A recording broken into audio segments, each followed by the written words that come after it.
On this episode, we chat with Justin Dunne about his ghostly Bangkok Haunt tours. So if you've ever wanted an inside look at Bangkok's dark and spooky history, you'll love this episode of the Bangkok Podcast.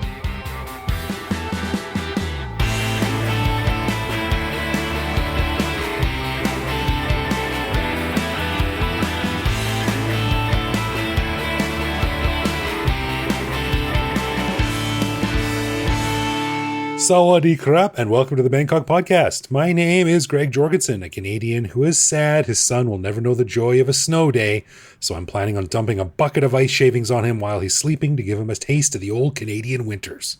Heck yeah, it'll be good for him, man. Yeah, builds character. Heck yeah. And I met Knuth, an American who came to Thailand on a one-year teaching contract 22 years ago. Fell in love with the endless struggle to get my browser to always show Thai websites in English, so I never left. Dude, don't even get me started. I hate that. I hate it's just annoying when you click English and then it translates the menu, but then everything else on the website is in Thai still. Yeah, I'm shocked that this problem has not been solved. Like if it was 1998, I would get it, but it's not 1998, dude. It's 2022. And I mentioned this to you before the show, but Apple just released some M2 MacBooks and Mac Minis, and so I was checking the Apple Thailand store, and it drives me crazy. So you go to the Apple store, and it's in Thai. So they have a link that says shop in English, which is exactly what there should be. You click shop in English. It changes the main page to English, and on the main page, you can choose. I want to look at iPads. I want to look at Mac Pros. I want to look at Mac Minis. And in this case, I want to look at Mac Minis. I click on Mac Mini. It takes me to the Mac Mini page, and it's back to being in Thai. The one that gets me most is on Google results, which always have the date in the Buddhist calendar. That's right. I've searched around. Maybe listeners, if someone out there knows, maybe there's a setting somewhere I can change it, but I don't know how to tell it. Yes, I'm in Thailand, but I want my results in English. That's Everything right. else is in English. No, there should be the bottom line is there's many different places where you can indicate that, but there should be a global setting.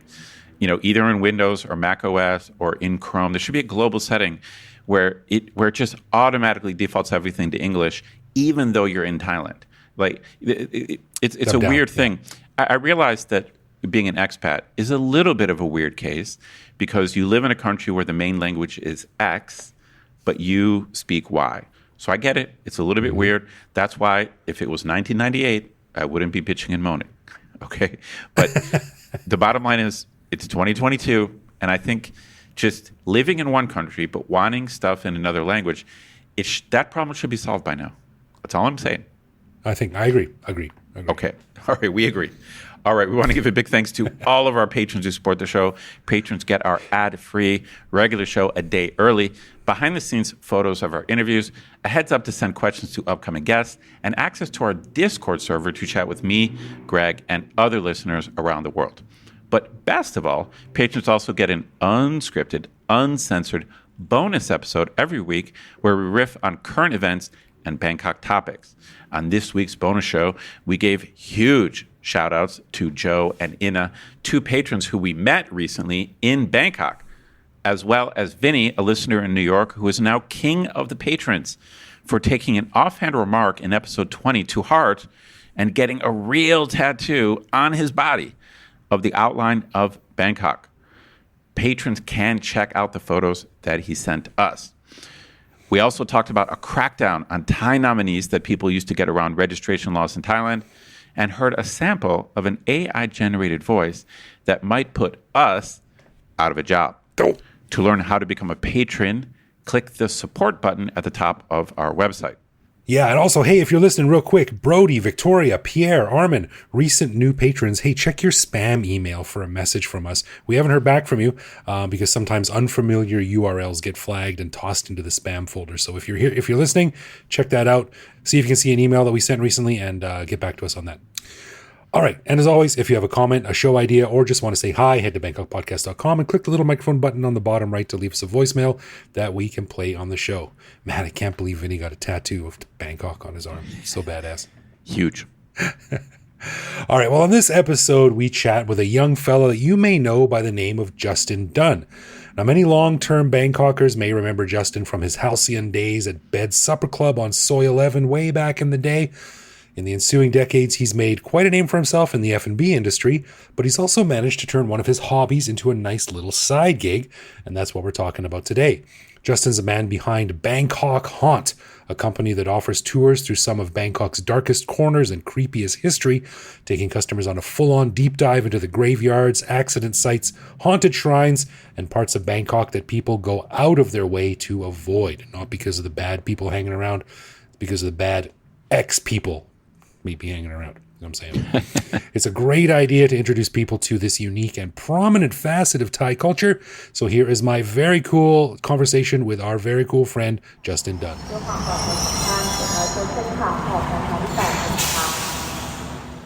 All right, well, we are sitting here with someone that I haven't seen in a couple, 3, 4 years even.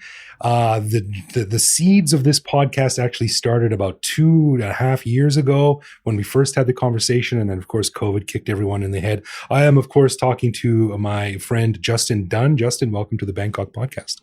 Yeah, no, thanks, Greg. It's we were just sort of talking about how it's quite an honor for me. And this is, you recently had an episode that talked about expat merit badges. And I think this probably is the peak. A guest on the podcast? Merit badge. Oh, yeah, for sure. I love it. That's a good show. So thanks for having me, really. Oh, I'll have to make some of those up and give them to a special guest. Well, you got some fridge magnets. We don't give those just to anyone. Oh, well, thank you. That's going on the fridge right when I get back home.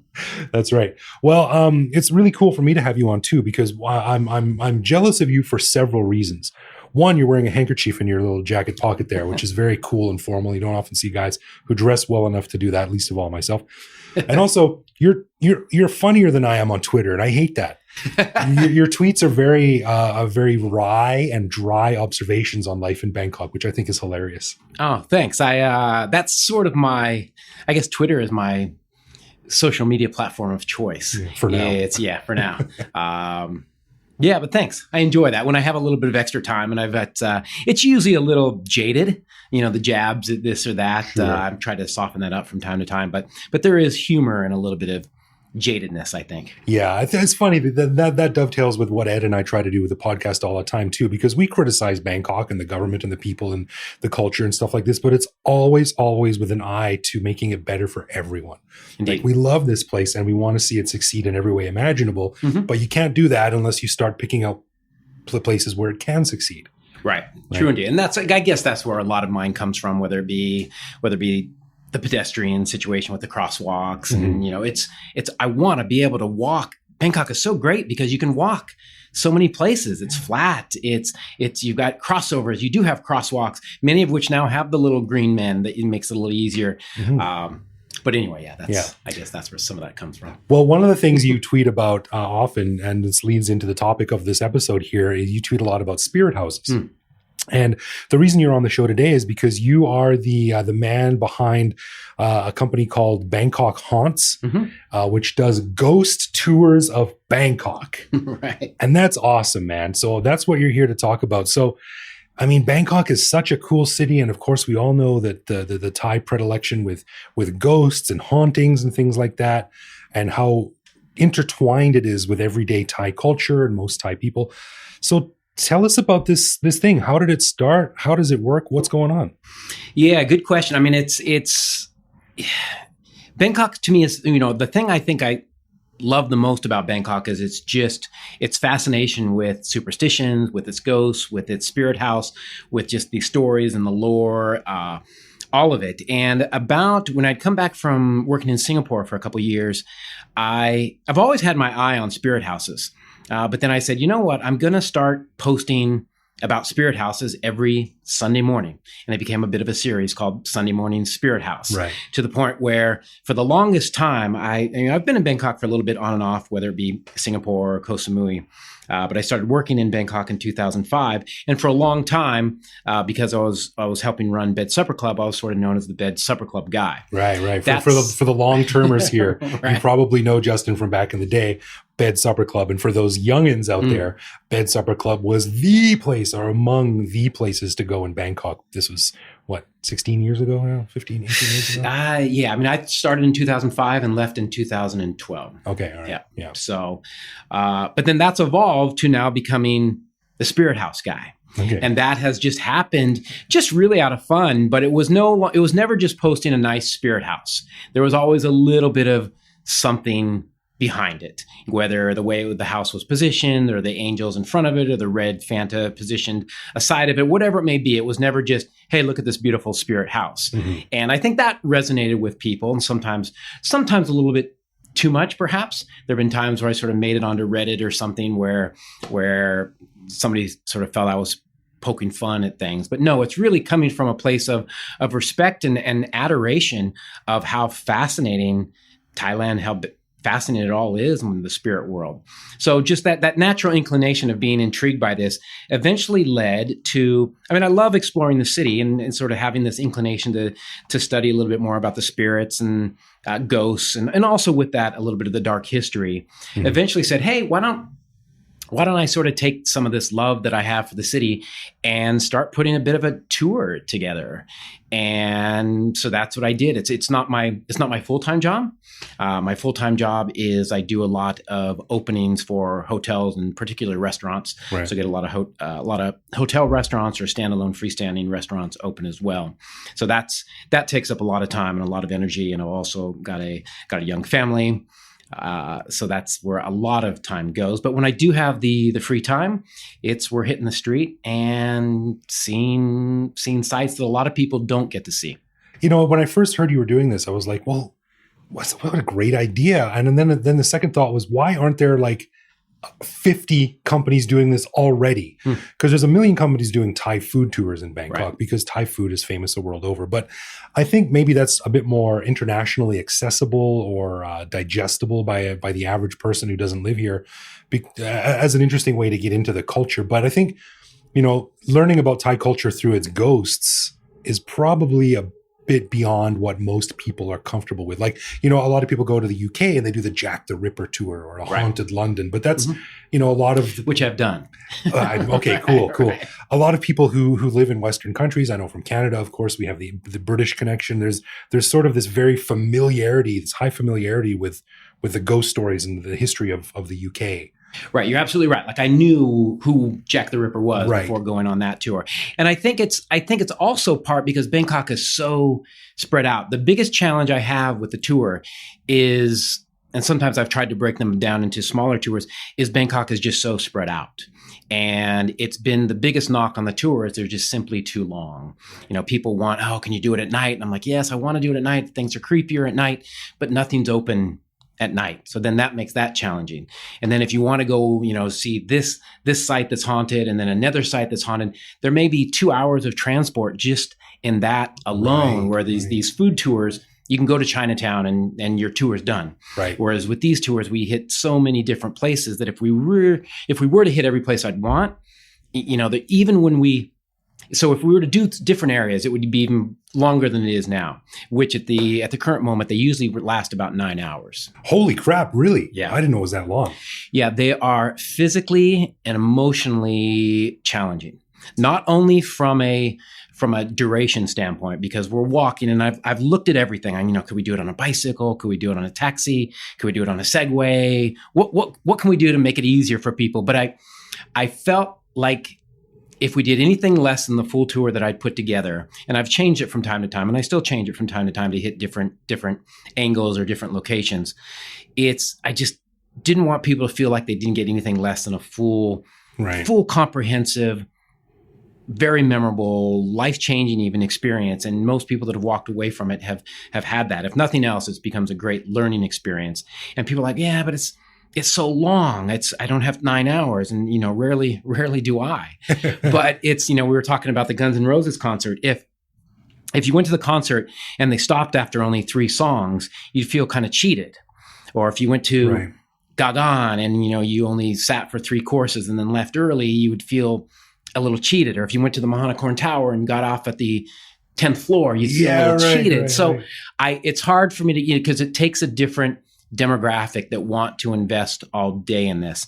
And at one point, I really try to kind of do things on a Friday afternoon where it's only a couple spots, but I just overwhelmingly felt that it wasn't as comprehensive or complete, really. Interesting. Yeah. And, as someone who has led tours in the past, it is really demanding on the tour guide too, because not only are you physically, you have to be there and leading everything and walking and whatever, but you're also mentally at 110% because you're always thinking 3 steps ahead. And what if this happens? And what if this doesn't happen? What are my branching A and B options? And then what do those have to do?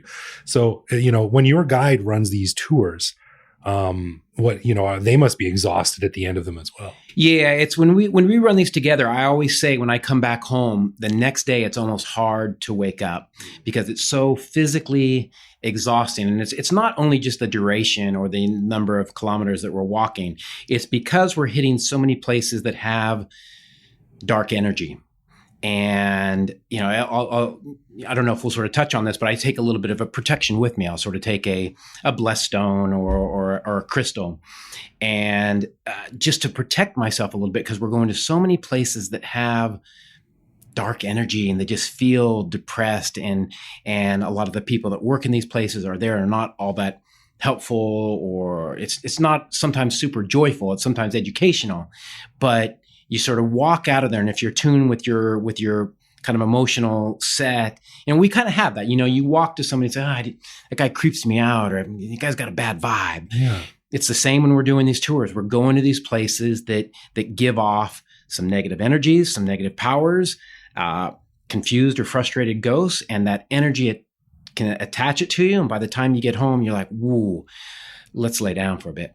When you have trouble waking up the next morning, maybe there's a ghost sitting on your chest. That would be a peon. Okay, nice. Yes. Well, this is where it kind of comes in. The joke at my home is my wife is sort of I sort of joke as the queen of Reiki healing in Thailand. So she knows I'll sort of join these tours and lead this with the guide. That when I come home, so I'm sort of bringing the ghosts home, and then she releases them. I see. Interesting. There's a bit of a play there. If she could make you like a really cool like vest full of crystals and stuff, and then you have to like in the middle of the tour, you open it up and you're like, oh, I'm wearing this, but you guys aren't. So good luck with that. Oh, do you want to lead us into here? Oh, no, I don't go into there, but go ahead. I'll see you out here later. Yeah. Well, there kind of are. I mean, there are these protective vests that soldiers used to wear into war, and we sort of cover some of this when we go through the amulet market of how much of this is really geared towards protection from war or bullets or knives or maybe an upset girlfriend or wife or whatever it be. It's right, protective. So let's talk about the particular spots on the tour. Then, do you want to like go pick 3 or 4 places that you stop at and why you've chosen them? Sure. So why don't we sort of focus on where most of the tours have taken place? I've started to change them a little bit because I started noticing that when people would reach out to me, it's like, for example, if you take a look at the Bangkok expats Facebook page, somebody will say, I try not to. Hey. So if somebody says, hey, what's a good taco place? 25 people will jump on and go, this is a great taco. This place is great. This place is great. And I always thought, hang on a second, there's something's missing there. What they're missing is they need to get a little bit more information from the person. Are they with a family? Are they with young kids? Are they wanting something that's nice and quiet? Where are they coming from? So what I'll usually do is I'll sort of reach out to people ahead of time to get a little bit more of an idea of what they're coming from, what they're looking to do, what they want. For example, I had somebody recently that didn't want to do a little bit of the urban exploration. They wanted to do just ghosts. So I kind of changed the direction of the tour a little bit. But most of the tour, because we're walking the entire time, takes place in Old Town area and Chinatown. So that is where most of the walking, just because there's so much, granted it's the older part of Bangkok, and there are just so many stories and so many incidences and so many things to sort of see down there. Really? So what are some of the standard, like, of course I know graveyards. Right. They're supposed to be haunted, and certain Thais don't go near them or don't like to work or live near them. There are places where notable accidents have happened. Before we started recording, you and I were talking quickly about the 1990 or 94? It was 1990. 1990, the Petbury, big yeah. explosion on Petbury Road that killed 90 people or something like Right. this, which was depicted in that movie, The Eye, Right. that really great Hong Kong Thai movie by the Pang brothers. Which, by the way, if you're looking for good, scary movies, I thought Black Phone was perhaps the best horror film of this year. Oh yeah, Black Phone is supposed to be good, but I'll tell you, I'll be on record here. I'm not afraid to mention it. I'm scared of ghost movies. I don't like them. They make me uncomfortable and frightened. Well, you're not the only one. I've had plenty of people on the tours that will blatantly say, "Okay, I don't want to go in there just because it's a little too close to home or a little too scary." Again, most of these tours do take place during the day, so it's bright out. However, it does get dark by the end of the day. But that's really done because most of these places are still open during that time. Right. So the tours themselves are classified as ghost spirits and a little bit of dark history. So, and then with that, when you're walking around, there's a lot of urban exploration. There's a lot of abandoned hotels, abandoned restaurants, abandoned places that always add a little bit of that creep factor. But that's also interesting. It's something I've learned on the tours is what's creepy to me may not also be creepy to somebody else. Like I find Bangkok to be a fairly creepy city, especially at night. And where we do go on a lot of the tours, you're going through small corridors or small canals. You know, Chinatown has got a lot of those narrow alleyways that at night become pretty scary. So are there any standout, like I don't want to get into naming particular locations or businesses because, of course, Sure. we know how libel laws work in Thailand.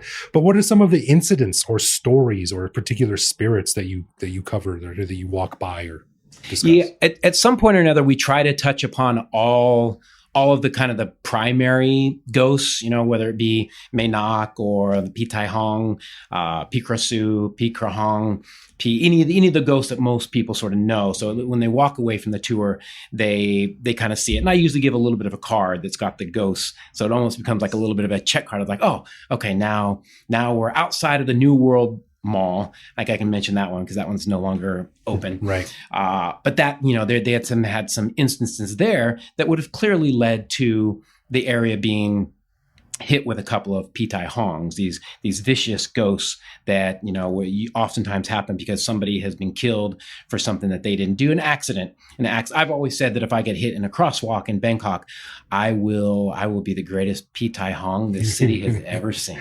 So Pi Tai Hong would be the equivalent of maybe like a poltergeist, a malevolent ghost? For sure. Yes. Okay. It's and my general feeling on a lot of ghosts is that they're not meaning a lot of harm. But those aren't the ones that make the headlines or make the stories a little bit more interesting. People want almost all of these ghosts have a little bit of a moralistic lesson to them. It's don't hang your clothes on the line outside, or don't betray your wife, or Right. don't go looking in the woods late at night for trouble. There's a lot of kind of moralistic understanding in a lot of these, or karmic. If you talk about P. Pret, that's a lot of times somebody that was very stingy and didn't help out their parents in life much. So they're reborn in life as a tall, emaciated ghost that can't eat much. Oh, the one with the little mouth. Right. Oh, right. okay. P. Pret. It's funny because I mentioned a poltergeist and I can't really think of, we've got a couple of different types of ghosts in Western culture. Poltergeists, you've got demons and then you've got the lore, one of the vampires and werewolves and stuff like that, but those are more monsters. But, what's fascinating to foreigners, I guess, would be just how deep and varied and creative Thai culture is when it comes to these ghosts. My all-time favorite is the Krasu, the floating head with the entrails dangling below it that lives in the toilet and eats crap. That's creative as hell, man. And it's so cool to see how much thought and story and history and pure belief that most Thais have for these things. What do you tell your clients about how does that reflect Thai culture? What does that say about Thai culture? There is that moral story behind things. Like even, for example, with Pi Krasu, the background there is, from my understanding, and a lot of these backgrounds have several different stories or several different, but I think she was involved with a soldier back during the wars, and it was not her husband, and the soldier, she was not his wife. So there was some adulterous behavior there. So the soldier was immediately killed, but Picrosso was put to a stake and was burned alive. And she was obviously burned all the way up to her neck. But because she did have some powers that most people didn't have, she was able to cast a spell on herself and kind of save her head and a couple of the dangling parts. But that, I think the story there is, and some of the things you do with Picrosso that you don't want to do is you don't want to leave your livestock unattended at night, or you don't want to leave your clothes hanging out overnight. So there's some moral stories to a lot of these ghost stories, whether it's one thing or another. Interesting. Yeah. But I mean, I'm trying to think of like, the most famous movie is probably, the Poltergeist. There's Amityville. There's Casper the Friendly Ghost. Yeah, which also shows how different it really is. Are there any friendly ghosts in Thailand? There's the tree spirits, whether it be Nang Takian or Nang Tani, that they're not seen as vicious as some of the other ghosts. And again, that's a little bit of a moral lesson there. They're kind of protecting the trees or protecting the animistic beliefs there. Taking care of things. Don't hurt the trees. Don't cut down this tree unnecessarily. That's also a really interesting facet of it as well, too, is because a lot of this comes from the smooshing together of the animism and the Buddhism and all the other different, the influences from India and down from Malaysia and from east through Cambodia and things like that. So all these sort of swirl around each other and they create this really unique melting pot of ghosts, I guess you could say.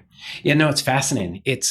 There's no endless of stories. And if you even take a look at the movie industry here, the top grossing movies are always the horror films. The most recent, I think it was the 2015 version of the May Nak Prakanong, which is a little bit of comedy. Three Stooges is kind of not my exact preference, but people flock to it. There's something about the emotion of fear that I think it's a mixture of fear and safety. On the one hand, it raises everyone's intensity. It's an adrenaline boosting event, but you also sort of know you're safe in a movie theater. So I think it's a combination of that, or just a heightened emotional experience. Right. I would actually love to tie more in. Like somebody said, hey, what you need to do really on this tour is you need to have people dress like these ghosts and pop out. And I'm like, I'd love to, but that takes a lot of effort and a lot of coordination. Right. That's really then turning into more of a haunt, which I think Thailand would be primed for. Well, if you ever have a ghost that sits at KFC and just eats chicken and makes faces at people through the window, let me know. I'm down for that. So what kind of clients do you get? Are they mostly Westerners? Do Thais go on this? We've had, but most of it has been foreigners. But sometimes foreigners have brought their wife or their girlfriend. So we are getting some Thais in there, or some other Asian ethnicities. And those are the ones that are most kind of fascinating to watch, because they grow up with a little bit more of a precautionary approach to some of these stories.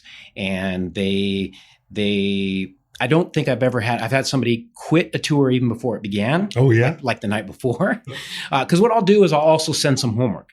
I find that when visiting some of these sites, if they've got a little bit of a reference point before we go, it just means a little bit more. If you know something about something beforehand with a little bit of homework. And I got an email saying, I can't, this is going to be too scary for me. I just can't.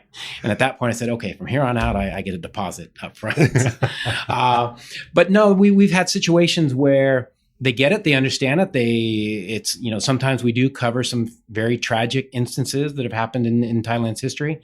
But most of the stronger responses have been if it's clearly something haunted. That customer who bailed, that is a good customer testimonial. Like sure you could have like one guy, amazing trip. The next guy, fantastic. The third guy didn't even do it. Was too scared. Couldn't bring myself to start. Spot on. I'm taking that down. So, I mean, obviously, I think that one of the things that people are most familiar with would be the ghost tower. which is the I don't even know the real name of the building. Saturn Unique. Saturn Unique, right. Right now it has a big Avatar 2 poster on it. Apple and Avatar. It's the first time I've seen more than one ad. It's usually Apple, I think, has reserved that spot. But that's the most visible and easily accessible one, I think, because up until a few years ago, you could get up to the top quite easily, and there are stories about someone found someone who committed suicide there and things like this. So how does Bangkok's architecture and sort of infrastructure help or hinder these stories and these tours you do? Yeah, no, that's a perfect question, because if you take a look at something like Saturn Unique, Ghost Tower, I've avoided putting things on the tour where people can easily go to or at least visit on themselves. You plug it in on the Google and haunted places in Bangkok, and that pops up and you go. So I've avoided putting those on unless a special request. But we haven't been able to get into that tower since about, I think I was last in there about 2014. And even that was pretty challenging. I had to go with a buddy that was, had some special equipment, and we kind of hoisted ourselves up through the elevator shaft. Damn. But and one of the things that we saw with COVID was, and one of the tragic things that's happened to my tour, how dare the city make things safer and beautify things a little bit more. It's had a direct impact on my tour, is some of the older structures are great because they've got great stories, but we're seeing them disappear. And I think the best example of that is the old Chinatown Theater. I sort of ended, well, it didn't always end, but at least I always wanted to make sure that we could get into the Chinatown Theater as part of the tour, because I found that to be a bit of the climax of the entire tour. It was, you go in, you pay your 60 baht to go in, and it was a full-on, it got your hair on the back of your neck way up there within seconds. This was the one on Yawarat Road, right? Right, where there was that Guichap thing in the lobby. It's still, the noodle shop is still there. Okay, it's still operating, but the theater is gone. Yes, still there. And I tried to go up in there just not too shortly, but they're like, nope. But anytime I took somebody in there, it was like, whoa! It was a full-on assault on all sensory levels. It was dark. It was creepy. You had the kind of the covert activity in the back of the movies. The movie qualities themselves were so poor that it was clear that not everyone was there to watch the movie. It smelled so bad. The amount of feline urine there that had not been cleaned in years was memorable. Yeah. It was full on. It really woke you up and really had an effect on you. But it was part of the tour. Yeah. Just because but slowly a lot of those buildings are being wiped out. That does raise, I mean, will a tour like this even be possible in another 30 years? Probably not. No. So I've started doing some new things, for example, for the longest time I didn't do the Mae Nok Shrine, but I have now put that on there because I kind of take a boat up the river, up the Prakanong Canal and that kind, so people can kind of see how it was when Mok was kind of coming up the river to see his wife go. So that's kind of fun, and people kind of get some of that.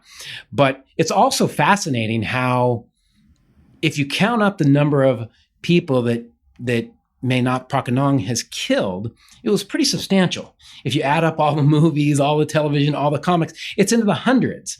But it's a shrine. It's a shrine that people go to every single day to ask for lottery numbers, or to ask for, child safety, or whether it be a safe pregnancy, all these things that, imagine in any other culture putting up a shrine to somebody that has done so many bad deeds. Here's the Freddy Krueger shrine that we're going to stop and pray at. Here's the Jeffrey Dahmer shrine. Go and ask for whatever it is. It's bizarre. Yeah. But it also shows how love in Thailand is an overriding concept that people really attach to. That it's a ghost story, but what overrides that story, and the reason it's been so popular, because it's a ghost story, but it's really more of a love story than anything else. Interesting. Yeah, that really does show the richness and the depth, again, of the storytelling and the cultural resonance that it has going back Right. hundreds and hundreds of years. And,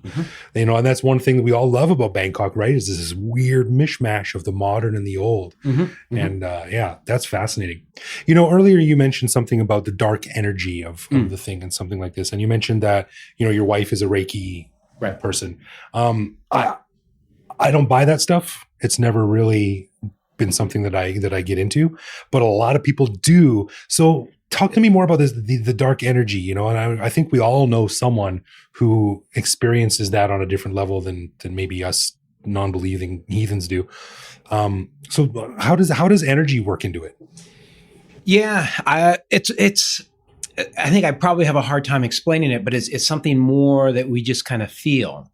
We've all had situations in which we've met somebody that's like, that guy gives me the creeps. Yeah, I get bad vibes from that guy.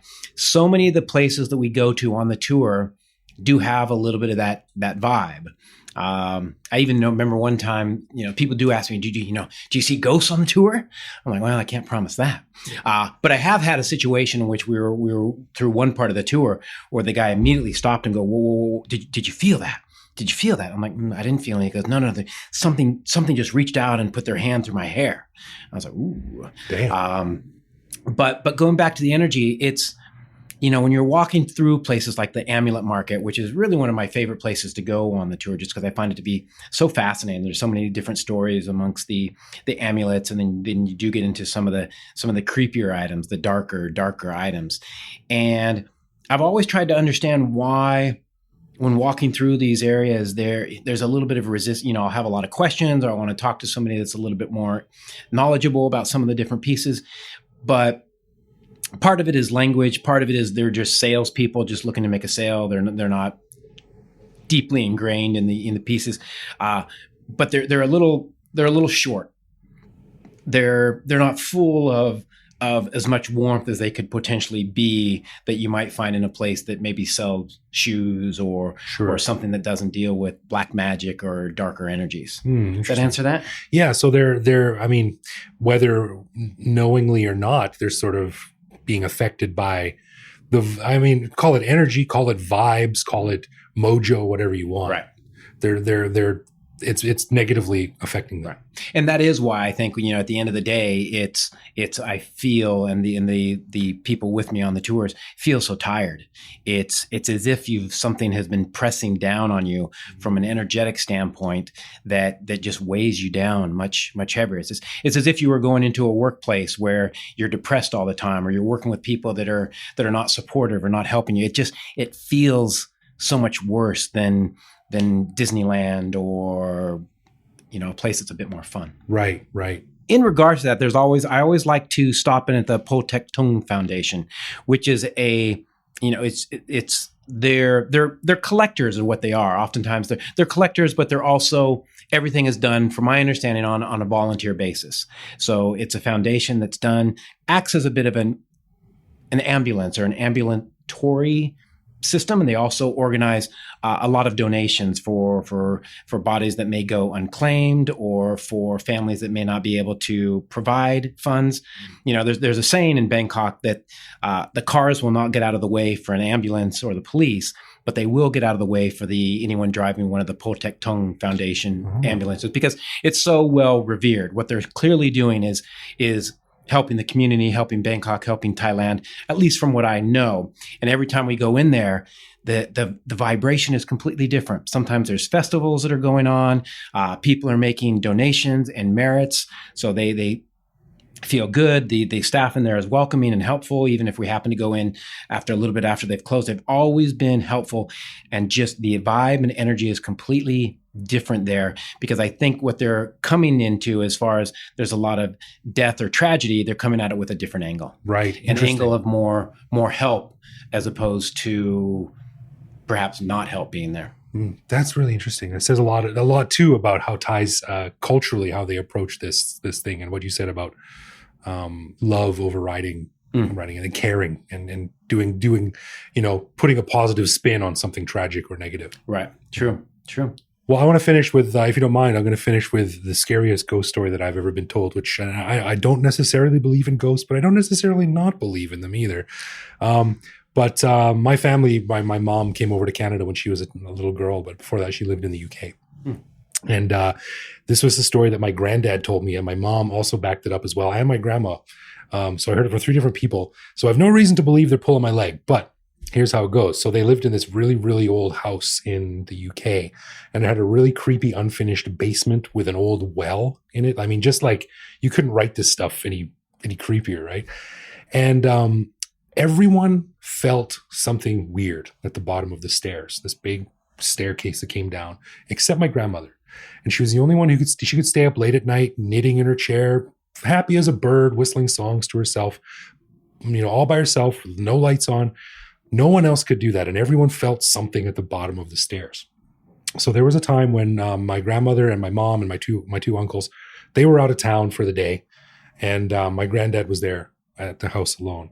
And it was getting into the evening, and he came downstairs. And for some reason, he got to the bottom of the stairs and he felt that little tingle.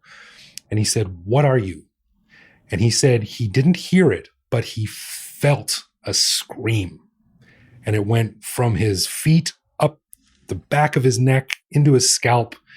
And he said he ran out of the house to his buddy's house, like 10 blocks away. And he didn't go back until the next day when my family came back. But he told me that story when I was a little kid, and I never forgot it because it just creeps me out. It's amazing how you remember. In fact, to this day, most of the Thai ghost stories are orally passed on. That's why if you do happen to Google Pikrasu or any of these other ghosts, the same images kind of come up over and over again. Sometimes they're sort of 6th grade art sketches. It's all passed on orally, I think, in large part because they have a much greater impact. I mean, that happened when you were a young kid, but still remember it now. A long time ago. Well, man, so cool to hear about this. Where can people learn more about it? So good. I've got a Facebook page. That is the Bangkok Haunt Facebook page, which is where most people reach out to me. And then I get messages either on Messenger or through the Gmail that's connected to that. Bangkok Haunt also has an Instagram page. And then I'm Justin Dunne on Twitter, and I've used my real name for just about everything. Right. Well, man, again, thank you so much. This was very, very interesting. Everyone check out the Facebook page. And man, the sun is down. It's dark outside now. And I think, can you wait for me? Because I'm going to need you to hold your hand when we leave this building. I'm a little bit frightened. Justin, thanks so much, man. That was great. For sure. Thanks, Greg. This is good fun. Yeah. Quite an honor for me. So thank you. No, thank you.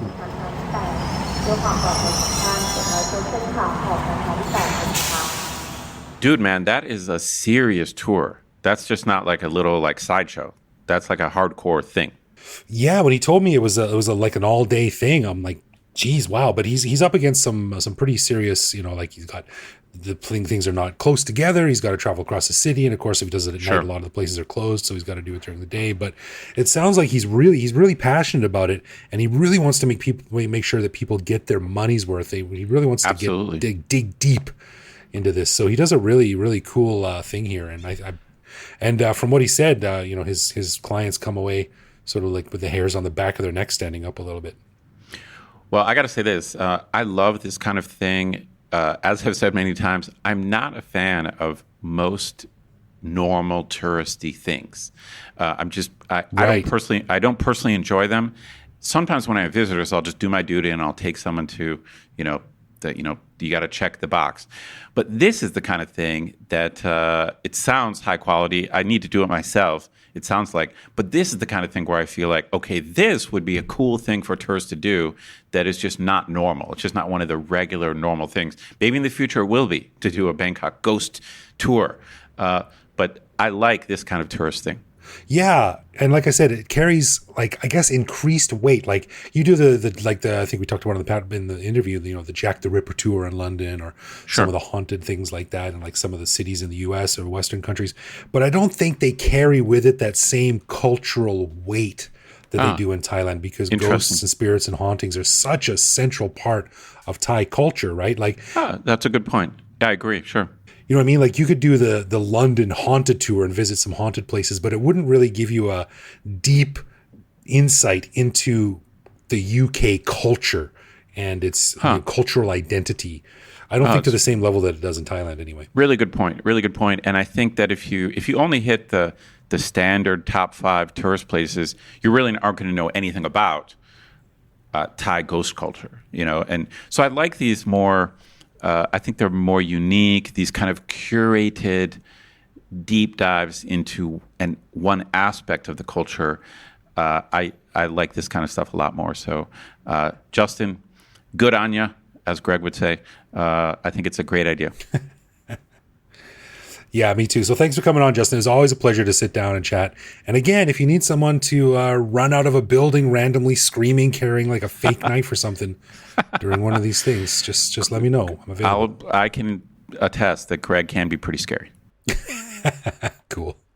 All right, let's get into some love, loathe, or live with, where one of us picks a particular aspect of living in Bangkok, which we discuss to decide if it's something we love about living here, loathe about living here, or have come to accept as something that we just have to learn to live with no matter how we feel about it. The last time I asked Ed what he thought about people taking too long to get a tourist photo. So this week, it's Ed's turn. All right, dude. Now, I admit that this might not be unique to Thailand, but it might be. I'm not sure if this stuff is more common in Thailand than elsewhere because I've been here for 20 years, so I don't know. Okay? Okay. But here's what I'm asking you about.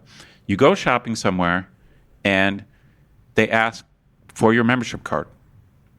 Like everywhere you go. Like at Foodland, at Villa, at Tops, at Central, at wherever, at Paragon. It's like everywhere you shop, they ask, are you a member? Or where's your membership card? Or do you want to be a member? Right.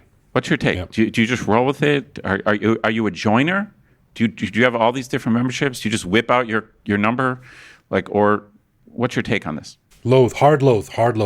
I'm with you, man. If I was a member of every club and membership thing and had a card, like I'd be like Santa carrying around a bag of cards and stamps and like stupid little add-ons with me. Like I bet a lot of them now, you don't need like a physical card. You can just give your phone number or scan a QR code or something like that. But man, I don't have time for this. I want to buy my stuff and leave. Just let me go. Man, home. I'm so glad you said that. It's just like every time someone asks me if I'm a member, I just want to yell, no, I'm not a member.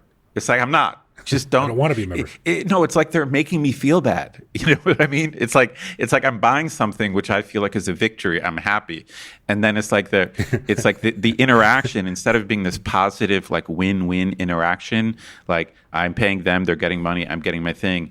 It's like it's like a guilt trip. Right? Like they always roll their eyes sometimes. Like, are you a member? No. And they're like, well, geez. Okay, loser. You're right. I really, and I have a few places that I go to a lot where, quote unquote, I've done the paperwork and I'm a member and whatever. But I just, it seems to be proliferating. It just seems like everywhere I go, like every different grocery store, every different department store, it's like everywhere you shop, it's like, are you a member? Do you want to join? Here's the thing. And I'm like, no, I do not. I just want to shop. I just want to get my stuff. Like, that's it. I'm sorry. Don't make me feel bad. Don't guilt me. The thing is that I usually just say, no, not a member, don't want to be a member. But if I'm ever out like shopping, and I like a Villa, for instance, if I'm shopping and I buy like a big bunch of groceries that's worth a lot of money, then I will take the time to give my wife's phone number. Right. Because she does get points. But if I'm ever out with her shopping and I say, no, I'm not a member, like, I'm in trouble, man. She's like, do you give my number all the time when you buy stuff? I'm like, sometimes I do, sometimes I don't.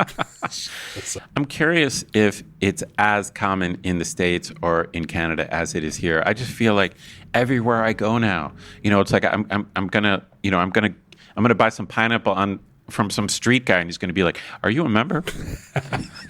No. Are you a member? No, I'm not a member of your little street stall. I'm sorry. I don't have my card. I don't have my pineapple card. That would be awesome, your pineapple card. Seriously. I'm tired of the memberships. It's hard loathe for me. All right, I'm with you. Double loathe. It's actually fairly rare for you and I to get a double loathe, but I'm happy that we agree. All right. Yes. In our negative emotions. Okay. A final thanks to our patrons who support the show. Patrons get a ton of cool perks and the warm, fuzzy feeling knowing that they're helping support the show. Find out more by clicking support on our website. And connect with us online.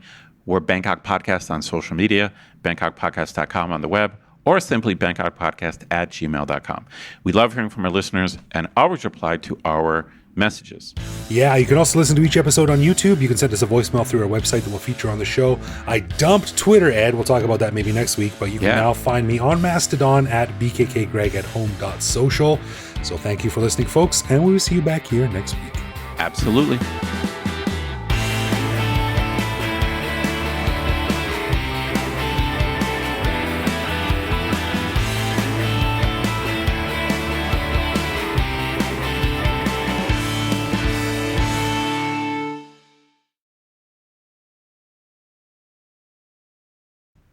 I feel like a pretty girl drinking this. Delicious stuff. I remember years ago, John used to get mad at me because he's like, when we go out drinking, you're giant. No one bothers you. You can have pina coladas and sea breezes all night long, but I'm short and I got to order like straight whiskey. You can have a frozen margarita and no one gives you shit. That's right. I love it. More umbrellas in my drink, please. Okay. So funny.